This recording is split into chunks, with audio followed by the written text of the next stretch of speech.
Hi friends, మేము ఎప్పటి నుండో మురుడేశ్వర్ గోకర్ణ ట్రిప్కి వెళ్ళాలనుకుంటున్నామండి.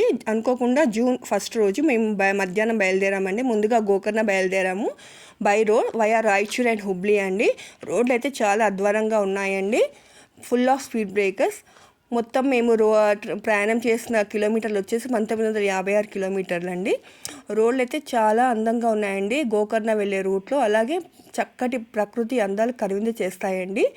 ఇక్కడ భద్రకాళి గుడి, గణపతి గుడి ఉందండి. శివుడు ఆత్మలింగం రూపేణ దర్శనమిస్తాడు. ఇక్కడ పాతాళ లోకంలో తపస్సు చేసి భూలోకానికి వస్తున్నప్పుడు భూమాత గోరూపాన్ని ధరించిందట. ఆ గోవు చెవి నుండే పరమేశ్వరుడు బయటికి రావడంతో ఈ క్షేత్రాన్ని గో అంటే ఆవు, కర్ణ అంటే చెవి, మొత్తం గోకర్ణగా పేరు ఏర్పడిందట. ఈ ప్రదేశాన్ని దక్షిణ కాశీ అని కూడా పిలుస్తారు. ఇక్కడ రూమ్స్ కూడా చాలా అందుబాటులో ఉన్నాయండి. అలాగే ఇక్కడ మసాలా దినుసులు మరియు డ్రై ఫ్రూట్స్ చాలా చౌక ధర లభిస్తాయి. తర్వాత మేము గోకర్ణ నుండి మురుడేశ్వర్ బయలుదేరామండి. మురుడేశ్వర్ అనేది శివునికి మరో పేరు. ప్రపంచంలో 2వ ఎత్తైన శివుని విగ్రహం ఇక్కడ ఉందండి.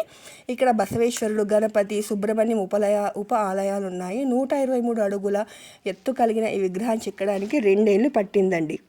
రావణాసురుడు ఆత్మలింగంపైనున్న వస్త్రాన్ని విసిరివేసే సమయంలో అది కందుకా పర్వతం పైన మృదేశ్వర్ పై పడుతుందండి. ఆ పేరు కాలక్రమంలో మురుడేశ్వర్గా మారింది. 3 వైపులా అరేబియన్ మహాసముద్రం ఉంటుందండి. గాలిగోపురం ఎత్తు సుమారు 20 అంతస్తులు ఉందండి. ఇక్కడ మహాప్రసాదం కూడా అందుబాటులో ఉందండి. ఈ మురుడేశ్వర్ నుండి మేము చూసిన ప్రదేశం వచ్చేసి ఉడిపి అండి. ఉడిపిలో శ్రీకృష్ణ ఆలయం ఉంటుంది. ఈ గుడిని 13వ శతాబ్దం నాటిదండి.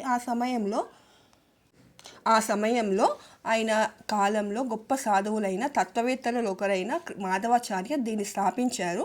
మాధవాచార్యుడు శ్రీకృష్ణునికి గొప్ప భక్తుడు మరియు ఆయన ఆలయ సముదాయంలో అంతర్భాగమైన శ్రీకృష్ణ మఠాన్ని కూడా స్థాపించారండి. ఇక్కడ కూడా మహాప్రసాదం మరియు రూమ్స్ అందుబాటులో ఉన్నాయి.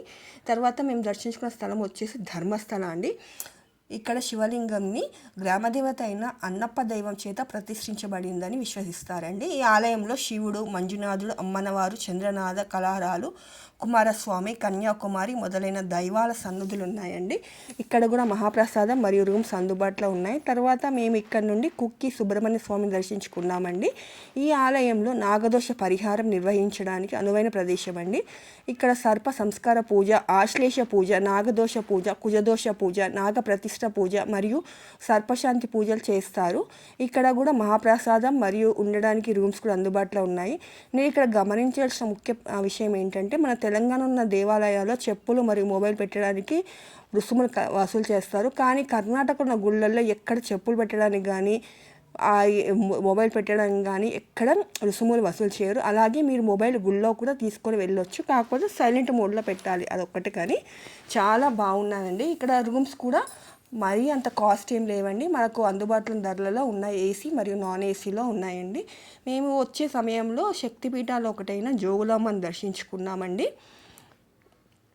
మొత్తం మాకు వచ్చిన కిలోమీటర్లు వచ్చేసి 1956 కిలోమీటర్లు అండి. సుమారు 8000 పెట్రోల్ పడిందండి.